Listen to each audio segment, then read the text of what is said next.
I thought I'd do another episode of Spiritual Crypto. I was meditating when I got up today, and the idea just came in my mind, even though I hadn't been thinking about doing this at all. And I got excited about it, so it seemed like it was something I should do. And I just wanted to do it. And I like how these are like, lo-fi. Like I've been trying to put more effort into YouTube for the last almost 4 months now, and I'm getting better at editing and whatever. And yeah, I just shifted my efforts from like I used to post on TikTok a lot and decided to come to YouTube instead because TikTok, like the energy's not working there anymore. I can't reach people through TikTok anymore. And I like how when I've done these spiritual crypto recordings in the past, I also assume like barely anyone would listen to them. And if that changes as my audience grows, I want to try and not let it affect how I'm approaching these. So today I really wanted to come in like looking like I look with no makeup and zits and whatever and like yeah, and just talk. I always wanted to treat these as like a lo-fi sort of like therapy session. So that's what I'm going to try to continue to do. And there has been a lot going on that I'd like to talk through and share. And the biggest sort of personal thing, I guess, is which relates to everything I'm trying to do through seeds and intersects with cryptocurrency and everything, because I'm so clear that feminine energy and supporting the grounding of feminine energy on earth and building new systems that actually have a healthy amount of feminine energy imbued within them instead of an entire, like a total neglect of the idea of feminine energy whatsoever, like the old economic system has. Like, I know that that's what I'm here to do, and I'm trying. and, um, and something I was clear on for a while is that, like, connecting to this body, by which I mean the body that I am in, my body, although it feels weird to call it my body, which is another philosophical conversation I guess we could have. But I have never felt dropped into it. I like being physically active. I'm a good natural athlete. I've always enjoyed being active and like played sports when I was a kid and whatever, but like I enjoyed it. And then as an adult, I liked running. I mean, I still like just any kind of athletic activity, but I would run. I've done like, I don't know, maybe like 11 half marathons or so. And did an Army 10 miler that got rerouted because of a bomb threat. So it was like 11.2 miles instead. And I've done 2 marathons and never very fast. I did one half that was like at a sort of respectable time. Um, but I'm just trying to share that I could ground in my body enough to do those things and I enjoyed it.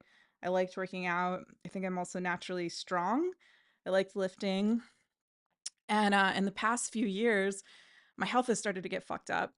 And I didn't really understand what was going on. I'm not that old yet. I just turned 40. I didn't think, like, it didn't occur to me that I would be in something I would consider to be an unhealthy physical state at such a young age. And what I eventually realized is that a lot of what fucked it up was the keto diet and just generally being on restrictive diets for large portions of my life. And I know that that's not atypical, especially for a woman in the West, because there's so much diet culture here. And also, I mean, I know that in Asian cultures too, there's a lot of sort of a focus on not being fat. So it's certainly not like exclusive to the West. But what I'm trying to say is like, I just didn't know something I'm about to share that I think would help a lot of people. It would have really helped me if I knew it sooner, but I'm so glad I know it now. But to share the story in more depth, okay, so like I had also like quote unquote struggled with my weight, which is also fuck that too, because like it's just what society says you're supposed to be. I'd mentioned this in something I recorded not too long ago, but when I got like a DNA test eventually, it said that like genetically I'm predisposed to being 5% over quote unquote overweight. And we all know that BMI is nonsense and it's whatever. So generally speaking, fuck all of that cultural stuff. But at the same time, I did feel like my body, for the most part, as an adult and for most of my life, like not wanted to be thinner, but like something I couldn't land in it either. Like So what I got clear on in recent years was that it just felt like I have to land in this body. Like understanding feminine energy and the experience on earth and stuff is so much about, I think in some ways about the tactile, about engaging with earth through the senses, and being in a female body has benefits in terms of allowing somebody to understand that, I think. But I also just feel so masculine, and I know I have a lot of masculine energy in like my zodiacal chart and whatever, my birth chart.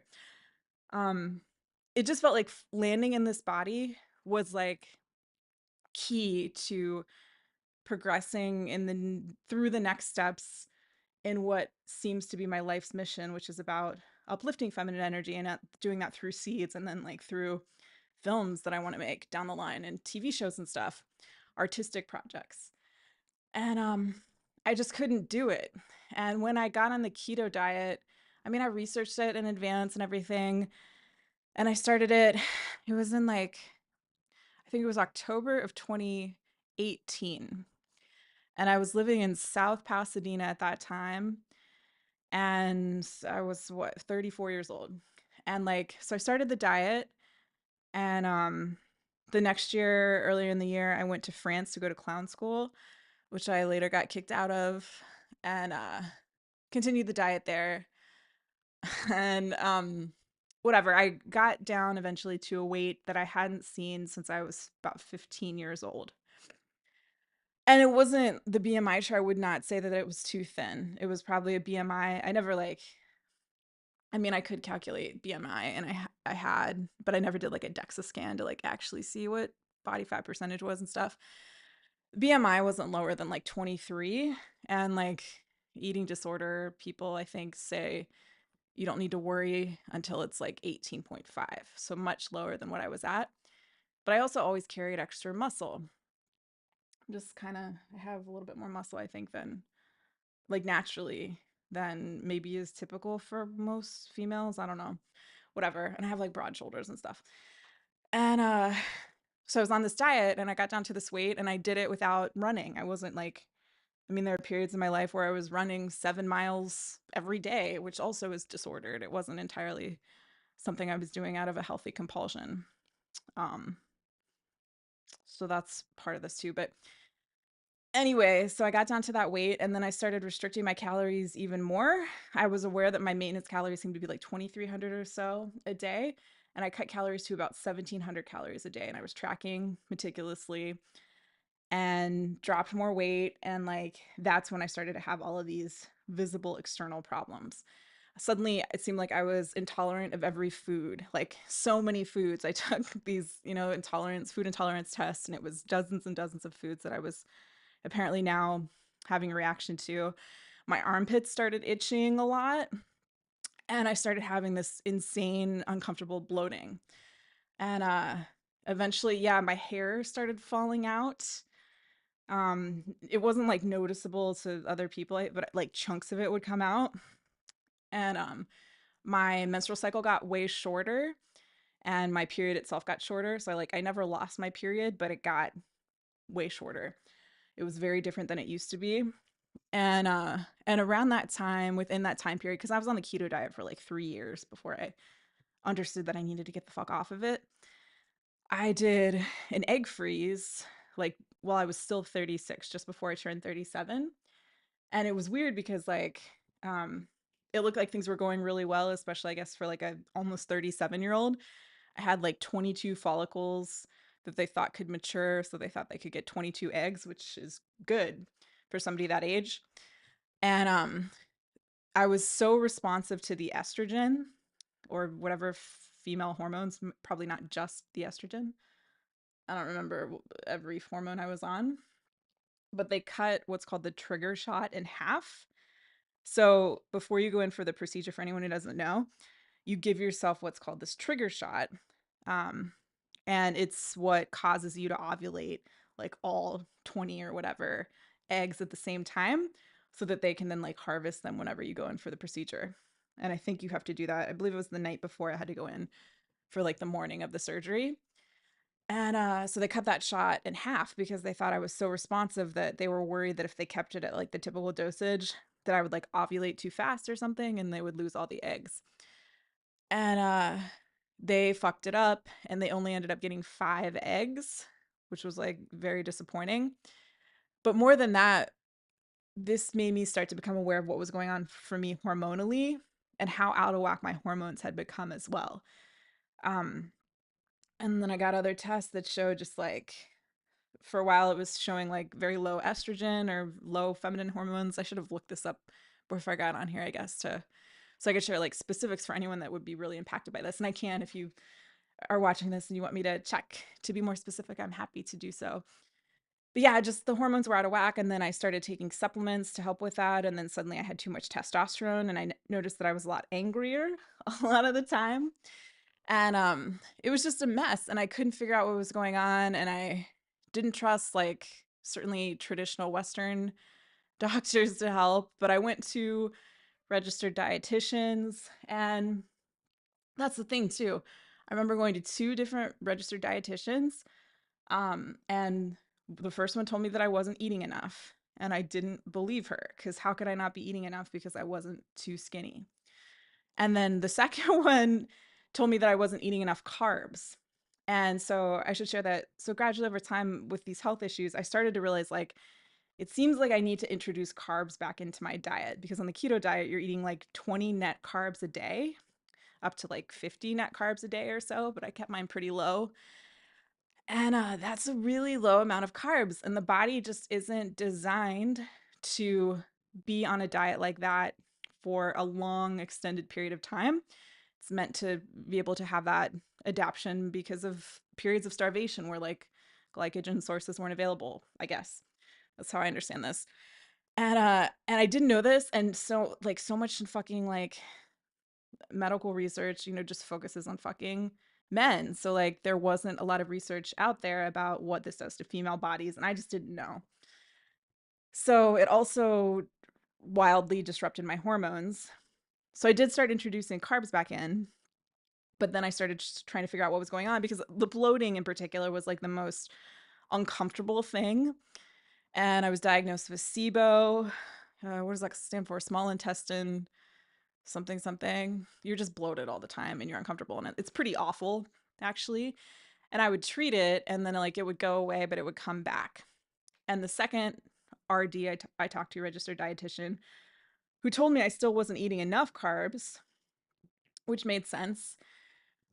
She was the only person of all these like professionals and specialists or whatever that I talked to, excuse me, who made me understand that like you get SIBO because your digestive system becomes depressed because you're not bringing in enough nutrients. And so your body's like, oh, okay, that's not an essential system.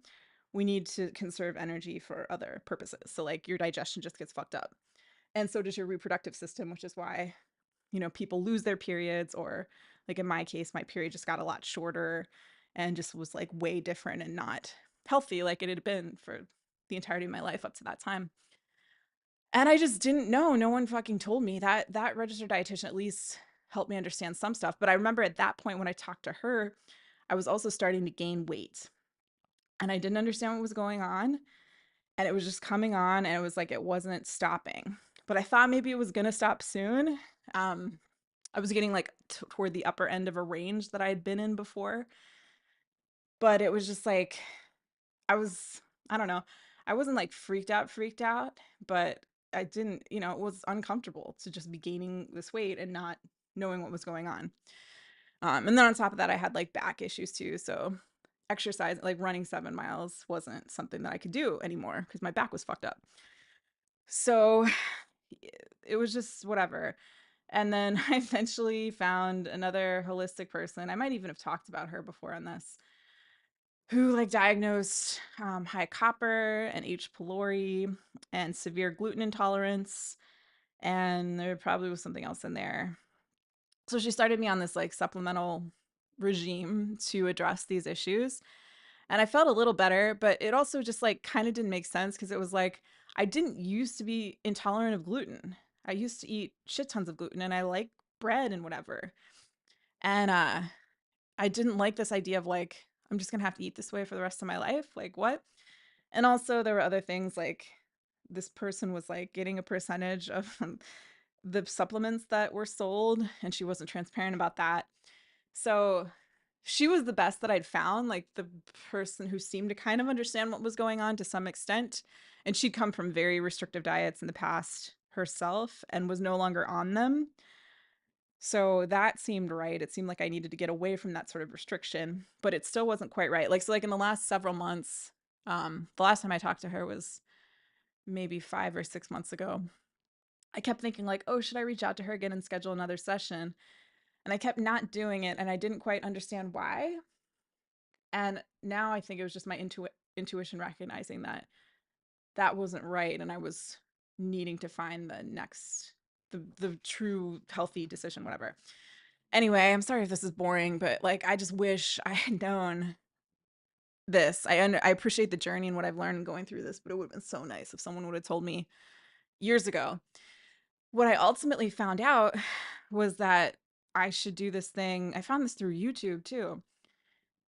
Coming off of restrictive diets like I've been on forever, that explains the weight gain. My metabolism had gotten severely depressed, and since I was eating carbs again and hadn't been eating carbs for years, my body was just like holding on to every bit of carb that I was giving it, and it like would not release what it was holding on to because I had starved it for a long time, and so it didn't trust me anymore. So I found these YouTube videos, and many of them were like sort of not targeting, but they're speaking to the eating disorder community.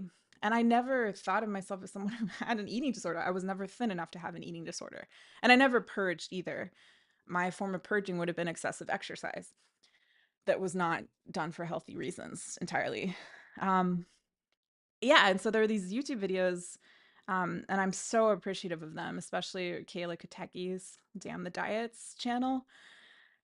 She's so sweet and so feminine and so healed. You can really see, I really feel that I can see that she's come through it, and she's really done a good job, and she's just trying to share what she's learned with other people. And she has a course now that she offers for free because she sort of stepped away from her coaching business. It's just donation based. It just felt really, her energy feels really good to me. And yeah, it was just the same symptoms. Even though she was like sort of much more extremely down a certain path. I mean, she'd come from an anorexic background, and then she was like a fitness model and stuff like that. And I hadn't gone so far in that direction. Um, but also running 7 miles every day. That's a lot of people think that that's a lot of exercise, and it was. Um, anyway, so she was suggesting what she was talking about. What worked for her was like a phrase that some people use that I'm not really into is like quote unquote going all in. And it just means like eating. Just eat unrestrictedly and eat to satiety, and just keep doing that, and you're probably going to gain a bunch of weight to start, and then your body will eventually start trusting you again, and it will start sending less hunger signals, and then gradually the weight will come off till you're back in your set point range, and then you'll just feel free. Like you won't have to restrict. Your body will just go wherever it wants to go naturally, and you can like fucking live like kids do, like when you're a kid and you're not yet indoctrinated into the awful way the world tells us that we have to be. And I really want to get back to that. I want to be free of this. I don't want to be restricting my whole life, and I don't want to be carrying around a bunch of excessive weight. I just want to fucking enjoy being in this body and try and, you know, feel like a human being, because it's been hard enough to feel like I can find any sort of comforting feelings on earth as it is. I really just feel like an alien in a human body or whatever. So I started doing this. Like it was actually right around the Jupiter Uranus conjunction, which is sort of interesting. It was right around a few days, I think, before April 20th. I just started eating fully whatever I wanted to eat. And the other thing I haven't mentioned is that my hunger signals got fucked up too. So I wouldn't even feel hunger most days until like 2 p.m. And that was, a function of all of this. So, um, yeah, I started doing that. was probably eating like 5,000 calories a day to start. And I'm already overweight. My body has already been holding on to these extra carbs for a while now, and I haven't understood what was happening. And I even, I started like hypertrophy training 3 times a week, lifting weights to try and build up muscle to restore my metabolism. But the other thing is that the tiredness has been excessive, and it's really gotten in the way of things for years now. I just would get so fucking tired, and I could still function well enough to like people wouldn't really notice, I don't think. But it was just like truly interfering with my life in multiple ways. And so I wanted to come out of that too. So yeah, I've just been eating, and it's been interesting to see like my digestion has started to improve. The severe bloating is going away. I'm already no longer intolerant of gluten, which blows my mind. Like it went away very quickly. There's still something there because gluten would make me really tired, and that's still happening to some extent. But y'all, like, so how many people out there, believe themselves to be gluten intolerant when actually it's just this fucking it's because we've had these restrictive diets, and you can get around it. So I hope more people become aware of that like I did. And yeah, what else? My period is healthy again. My menstrual cycle is like back to what it used to be before. Um yeah, but my weight has gone up, and I'm like, y'all, I'm not weighing myself because it would freak me out too much and just make this process more difficult unnecessarily. But I'm by far the heaviest I've ever been. I'm probably, I bet I've gained 25 pounds since I started doing this like 6 weeks ago. And it's weird, but part of me is into like feels subversive. Part of me likes intentionally allowing my body to get as fat as it wants to get as like a fuck you to society. Part of that is fun. And it's really helping to address my internalized fat phobia and also my internalized ageism, I'm realizing, because like I don't like I'm middle aged now, but I'm thinking like it seems like I look more middle aged because I've gotten fatter. I'm revealing my internalized ageism as I speak. And so it's helping me to confront that more so.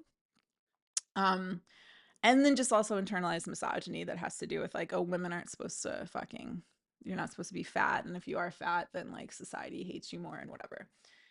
So that's kind of cool. I have had freak out moments for sure where, especially earlier on, where it was just like, oh my gosh, like this is the body I'm in now, and I'm not going to get out of this body quickly. Like it's going to take time for this weight to come off.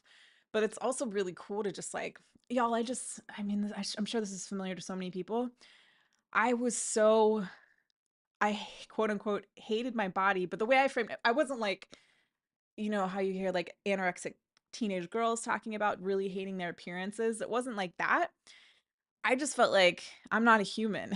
I felt like I have to be in this body. I resent that I have to like deal with the limitations of being in a human body. Like that's how I framed it. And now I'm not thinking that way anymore. I'm just thinking like this is really amazing actually. The body will just do this. It will just start healing itself if you just fucking feed it enough. And it seems so obvious, but the prevalence of diet culture, which I'm only waking up to literally in the last month and a half, is so insane. And the idea that that's, you know, synonymous with health and whatever. So I'm going to see this through. It seems like my appetite is definitely tapering off. And there was a period of time, like when I didn't have hunger signals in the morning, I did like what Kayla said, which was like still make sure you get up and eat a full breakfast like within 30 minutes of waking. So I started doing that. And after a relatively short amount of time, those hunger signals did come back, a strong physical sense of hunger. But I was also listening to the mental hunger. So, like, if I thought about food, I knew that my body was telling me that it wanted me to eat it. And so I tried to as much as possible. Sometimes, though, I was so tired that it was hard to like get the food. And like, I don't have anyone here to help me. And I would get delivery, but like, then it's like capitalism and whatever. Like, it's so fucking expensive to get delivery all the goddamn time. So, um, yeah, so I was trying to honor that as much as possible. I did slip back into restriction at one point, just accidentally. It was like a busier work day. and I didn't eat as big of a breakfast as I should have, and then I like really delayed my lunch. And so I caught it quickly though, and made sure to address it the next day. But I noticed that my body like reverted right away. Like my physical hunger signal was no longer there in the morning the next day. And yeah, it was just like my body immediately believed that it was going back into starvation mode, and it responded accordingly. Oh, and my digestion got worse. It slowed down again. So there was that. So I'm interested to see where this ends up. Um, I mean, if I was eating 5,000 calories a day at the beginning, now I feel like it's probably closer. It's probably more like 3,000 to 3,500. I'm just less hungry, and I'm starting to crave healthier foods again, quote unquote healthier, but like more whole foods. In the beginning, it was just like a lot of carbs, like carbs, carbs, carbs. Shit tons of apple juice. I've been drinking a lot of apple juice, and that's starting to peter off as well. So yeah, and I'm real fat. I'm definitely in the obesity category, I would say, but I'm not going to get that measured. I'm going to let my body just find where it wants to be. I'm going to continue eating to satiety, and I'm going to start introducing exercise that seems fun back in as soon as I have the energy. Because another thing, I very recently went through like an extreme fatigue phase, which is apparently a phase that happens just as you're turning a corner toward the end. And I think I'm fortunate in that I seem to have gone through this process really quickly compared to a lot of other folks. For other people, it can take years, but I think it's because I actually already have, in a way, put in years of this leading up to this, because I started eating carbs again probably a year and a half ago or something. Yeah, maybe more. And so I started gaining weight. So my body it's been fucking gaining weight for a while.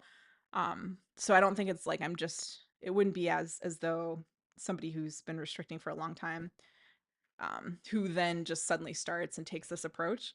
Feels like I was in quasi recovery is what they call it.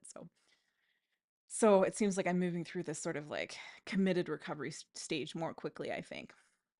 So we'll see where it ends up. Um, but it's surprising because like I had this sense that I would need to land in this body, like I was talking about before, to like move to the next steps of my mission or whatever on earth. And a lot of that I think is about finding my collaborators, like my tribe, my soul tribe or whatever, and finding like this partner that I think is coming, who's going to help me a lot with this life's mission, who and I think I know who this person is. It's like a semi-famous person. And it's not like I'm like, oh, I need a partner, like, or whatever. Like, it would be nice to have that if it's somebody who makes my life better. But unfortunately, like too many women, I think, um, you know, every partner that I've ever had in the past made my life harder, and they were all draining relationships. So I like being alone. It's helpful. It's been more helpful. So it's not like a thing where I'm like, oh, I don't want to be alone or something. It's just like I have this intuitive sense that I'm going to meet this partner, and it's going to help accelerate a lot of stuff. I think I had to be alone for a long time and really sort of become hyper independent in multiple ways that I didn't anticipate, to get ready for what will need to happen later. It almost feels like there's been this like weight or something holding me back. And it has felt like energy's messing with me or something. But when that boulder or something clears, then I'll just be able to shoot up really quickly and sort of make more progress in these areas and do a lot more to help a lot more people. But I'm not to that stage yet. It's still, especially lately in the last, yeah, since the Jupiter Uranus conjunction, really feels like the energy's got more compressed again. And I even see it in stupid ways, like on social media. It's like hard to make videos now that anyone watches. Even like it's not like I have a large following on YouTube yet anyway, but um it's even it's showing what I'm sharing even less in the last like 6 weeks, which is kind of interesting. So what I'm trying to say is like I intuited that I needed to drop into this body to move through to the next things. And it just never occurred to me that the way to do that was going to be to eat a fuck ton of food. I thought it was going to be about like, oh, I'll get in shape, I'll like get really muscular and I'll lean out more and whatever. through restriction, and because that's what I thought health was, and that's what the fucking diet culture tells us health is. And it's actually the opposite of that. And that feels like it mimics a larger lesson of just like the feminine needs to be the feminine is big. It's a huge energy. It's it's the creative energy. It's messy, it can be chaotic. It's fun, it's joyful.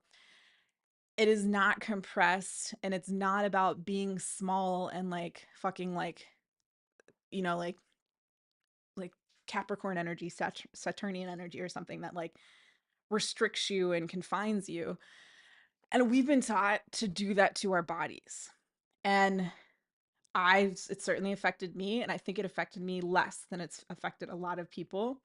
It's made so many women, it's affected all people, but I think women especially, it's made women fucking crazy. Like, and so much energy goes into like hating ourselves because we're whatever. And then there's like plastic surgery is even more prevalent now, and it's just like everybody is chasing this thing that, and the root of it is about hating something about the feminine form and what you're given. And it's just like all of that energy, if we didn't have to put it toward that, if we weren't tricked into putting it toward that, then we could be fucking like over here expanding a system like seeds that is working to transcend the old system so we can get the fuck out of it.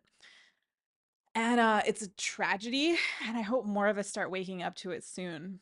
I'm gonna try to talk about this more, and I think I'll like try to make a better video kind of documenting this process of weight gain for me and to see where things end up settling, evening out. Um, but yeah, it seems so obvious in hindsight. The feminine needs to be big, it needs to be well nourished, it needs to be taken care of. And I didn't think about doing that with my own female body. I was thinking that I needed to train this body and make it be different and restrict it into being a different way. And it's the opposite thing that actually needed to happen. And that makes so much sense. So yeah, wow. Like who I I just wouldn't have thought it was too brainwashed by the old system. So there's that on a personal level. And then I also just felt like sharing, I have this epiphany, and it was on March 20th, I think. It was whatever the first day of like the year is in the astrological chart, which didn't feel like a coincidence. I'm still in Portland, Oregon, where I came for the winter, and it is a pretty good place, I think, to like recover and heal, like I'm doing physically, as I was just talking about. Um, so I'm gonna stay, I think, until I just feel like my body has enough energy to do the next thing. And that's another thing I need to figure out in terms of where to go and whatever, cuz I don't know. Anyway, I keep having dreams about going back to New York, and it kind of does seem like whatever the energies or something want me to go there, but it's going to have to show me how to do it. And anyway, so on March 20th, I think, I got this idea through a conversation with a bunch of like social entrepreneurs and like people that run nonprofits at this event in Portland. Um, and of course, all of them needed money. They were all worried about money. And this was heading into the Bitcoin halving on April 19th, April 20th, depending on where you are in the world. And I had this idea where it was just like, I'm so fucking tired of like crypto bros or whatever getting rich in crypto and that whole gross energy, and I fucking hate it. And I know I'm working on not being so pissed off about it, but I know it's gonna make me so angry over the next 18-ish months when the market likely starts really getting going again. And I realized, like, what if we set things up okay, if you're unfamiliar with this, through Seeds, we've created our own marketplace, which is possible on decentralized platforms like Uniswap. And in order to do that, we've had people add liquidity to the marketplace in a Seeds Ether pairing. So you need to have Seeds and you need to have Ether, and then you can share that essentially with the marketplace. You retain custody of your money, unlike at a bank, and you can earn fees, and then you can get airdrops and you can get bonuses and all this other shit. So it's like, it's kind of amazing actually.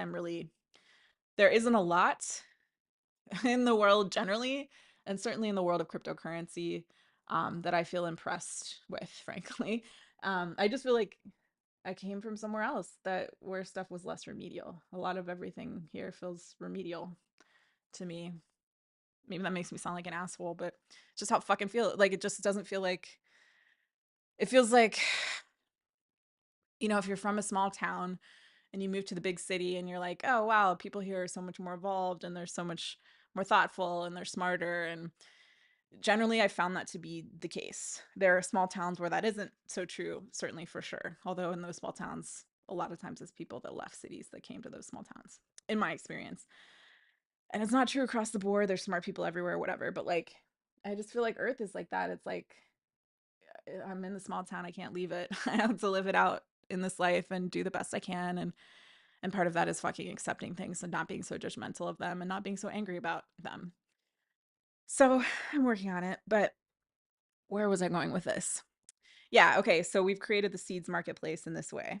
And there's going to be all this annoying crypto bro energy again, for sure. But they're also going to make a fuck ton of money. And I just like, I can't bear it. I really can't handle it. Like, that was the first TikTok I ever made that actually got seen. Me talking about how I can't stand if more like douchebags are the ones who are making so much money in cryptocurrency. So, and that was in the last cryptocurrency cycle. That was in like 2020 that I made that TikTok. Anyway, so I had this idea. I realized, like, what if we did this thing where, so like Seeds, we've had to create our own marketplace, had to deal with misogyny in tech. 98.1% of tech investment goes to men, goes to the things that men have founded.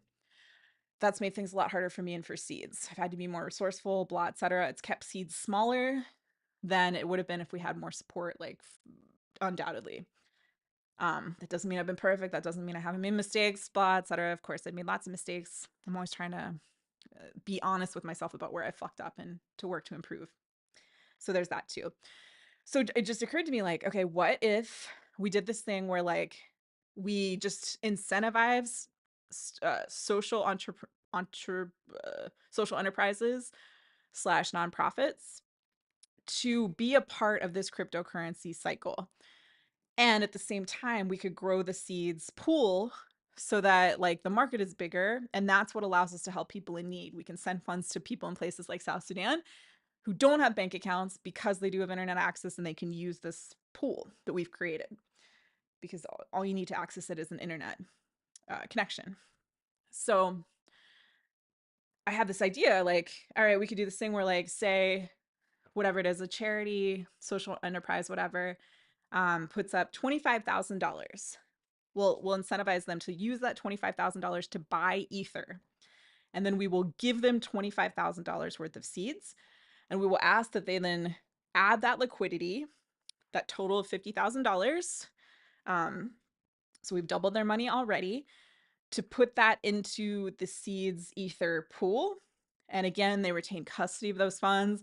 And then they're earning fees on the funds and they can get airdrops and potentially bonuses as well. And then on top of that, of course, if the cryptocurrencies go up in value, which it sure fucking looks like is going to happen, it's already happening. The Ether ETF was just approved a few days ago. Then they're going to have a lot more money. We would just want them to hold on to that and not sell everything for at least 18 months, in large part because history has shown us that that's roughly been when new all-time highs have been met. Roughly 18-ish months, 12 to 18 months after a Bitcoin halving, and the most recent Bitcoin halving was again April 19th.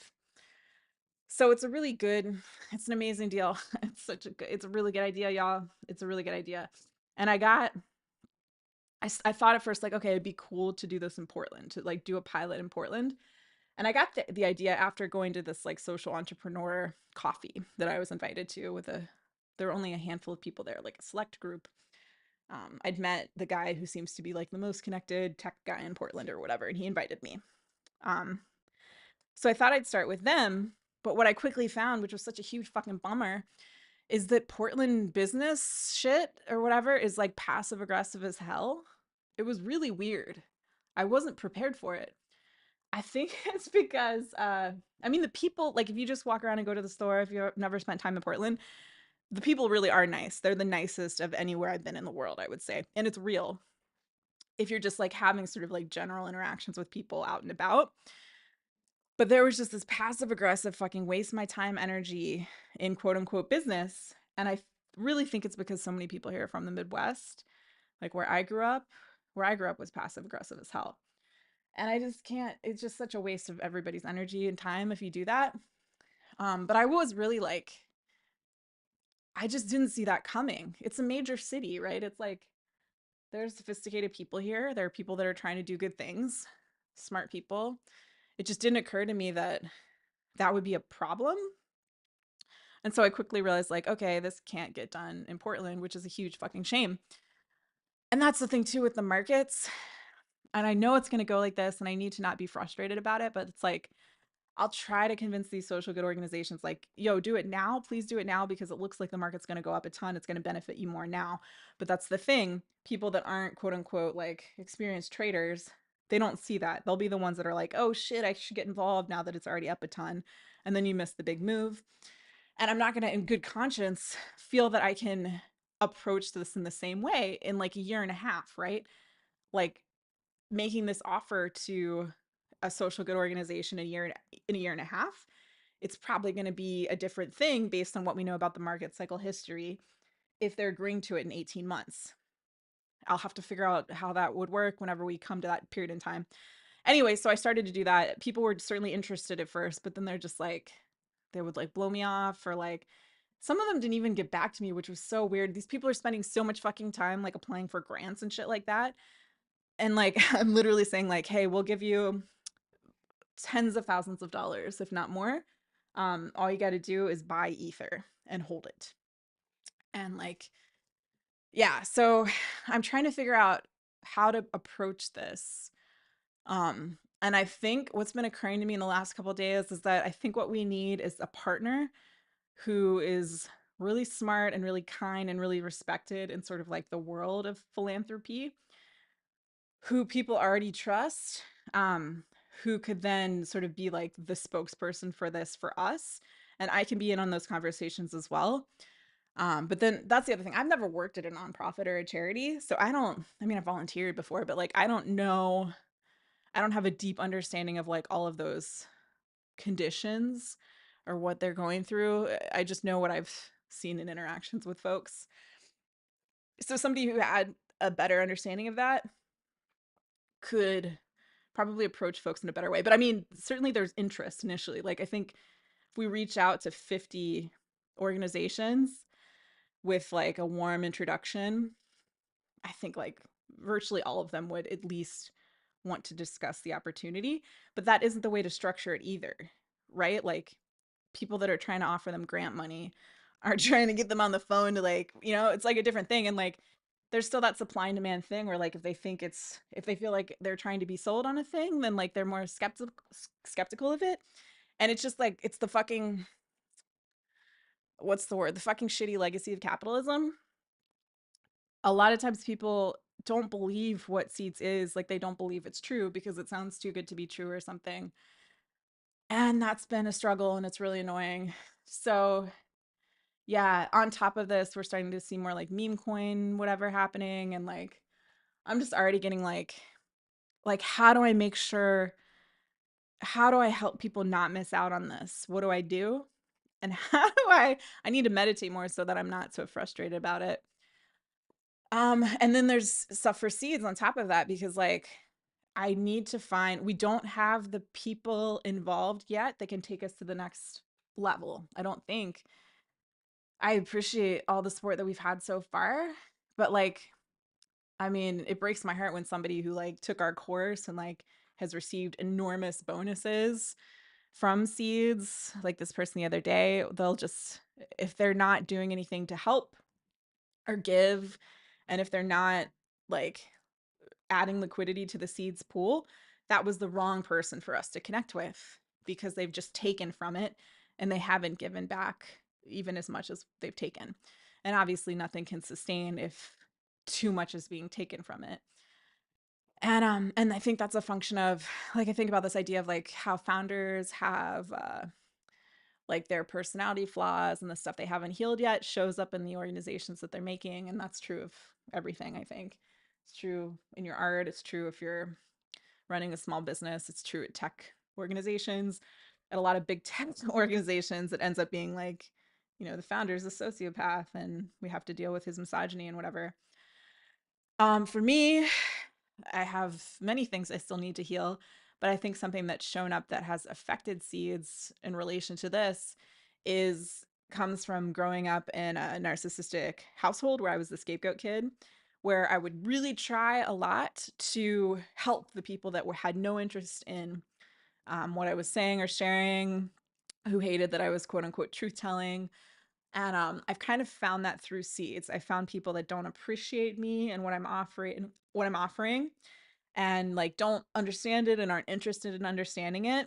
And that you can't grow if that's what you found, right? So like I've definitely healed it more so. I'm much better at discerning when that's going on and setting boundaries sooner, not putting a bunch of energy into that. But it's the same thing in my personal life where like I made this video around it was on my 40th birthday where I talked about like how I'm alone. It feels like it's been this journey of like setting boundaries around that energy I grew up around, which was this narcissistic energy and this draining energy. And I mostly set the boundaries. I'm still kind of drained. I'm healing the physical elements of this now. I think when my body's healthy, I'm no longer tired all the fucking time. That's going to make a big difference in sort of like what I'm manifesting and how I'm showing up in the world and stuff.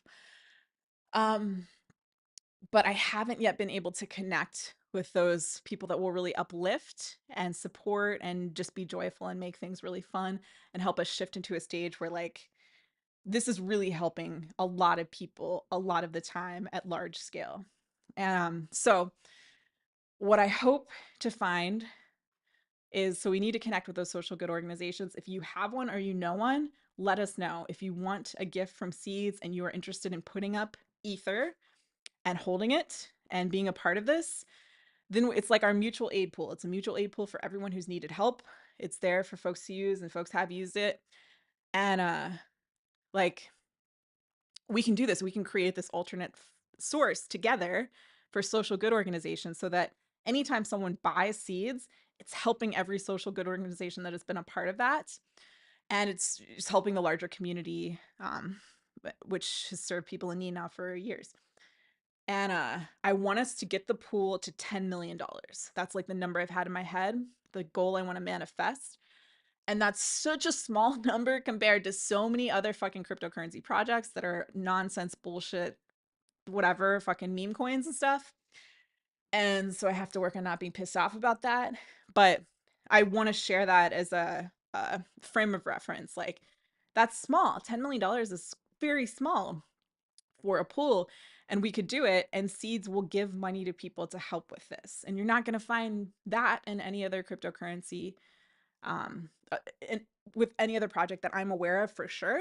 And there are virtually no other projects that are about helping people in need. None have done anything remotely like what Seeds has done, to my knowledge.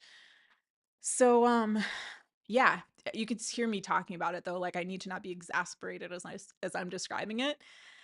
And I'm working on it. I'm meditating more, and things are shifting. I can feel them shifting. Oh, it's like really raining outside now. People talk about how like Portland is a drag because it like rains so much, but like I'm into it. I really like it's so cozy and nice and it's so green. Oh, y'all, like after being in California, Southern California especially, for years and years, it's so nice to be somewhere that's just so green. And the plant life is it's beautiful. It really is. I can't wait till I'm physically in better shape and I can just like go out and be in nature more so here. I really would love to take advantage of that. And I have my bike here. Got my bike like shipped here from storage. And I need to fix the tire, but I like really want to ride my bike around a lot. Yeah, the rain's really nice. I like the rain. It's cozy. It doesn't bother me. It hasn't felt like too much rain to me at all. So I guess I'll stop this here. Thank you for listening to me vent if you listen to this. And yeah, I feel better. It's like, huh. It's almost like when I was younger, I used to be more like fuck this, like vocally. Like people knew my stance was like fuck this or something. And through maturation, as I've matured, I do that less. But there's something that's unhealthy about it. There's still something that's suppressed, and I need to find a way Um, hmm. But then there's also like the idea of like right speech. So like if you're saying something that's negative, that's not helpful. It's actually breaking Shila, which is like the foundation of your meditation practice.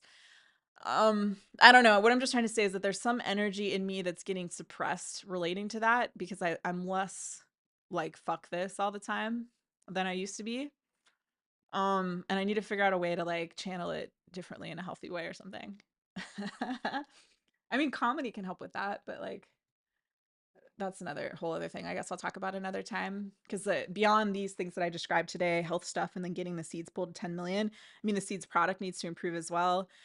And then I want to start fucking working on my artistic projects, which are like the reason seeds exist. Like seeds, I want seeds to be supporting creative projects for people on a large scale. Um, Now that I want people to be getting out of survival mode so that they can start thriving. And when you're in that space, you know, you tend to want to create. So there's that. I think I might start making like a series on YouTube where I'm talking about like what it's like to be a female cryptocurrency founder or whatever. And I'll just share about what we're looking at. Because the thing is like what I've noticed before is that even when institutional fucking patriarchal bullshit, toxic masculine, whatever, really limits the resourcing available to the feminine, because they're still gatekeeping shit, and Seeds is still a victim of that to this up to this point in time, but like Seeds is working to transcend that. But it's like we have to go through this like bottleneck, this like narrow fucking birth canal to get to the other side. What am I trying to say? I totally lost my train of thought. uh oh, okay, so I thought I'd make the series because I've noticed with like women, even when that's the case, if they have a platform where they can talk to a lot of people, they can get around that limitation. So I think if I share, like I'm thinking about like Oprah, for example, or something. So I think if I start trying to share very transparently about what Seeds is looking at in terms of challenges and what I'm thinking about and progress we're making on a regular basis, it'd be fun and it'd just be a way for me to sort of like be accountable to myself and to anyone who's watching the videos and just share about what it's actually like. And I think it'd be fun, and then it could like connect hopefully with more people who want to help us so that Seeds can grow and support more people and get more people out of the trap of late stage capitalism. So I think I'm going to do that too. Yeah, I think that's it for now. I'll stop recording. I appreciate y'all so much for listening. And yeah, if you want to support Seeds, you're always very welcome to make a gift to help someone in need, and you'll get Seeds cryptocurrency and thanks.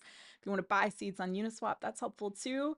And uh, and also, as mentioned, providing liquidity in the Seeds Ether pool is also helpful. And all of these things can benefit you um, as the cryptocurrency market goes up. And it looks like we're at the very beginning, near the beginning of that cycle, of that stage in the cycle. So I really, really, really want nice people to take advantage of it this time.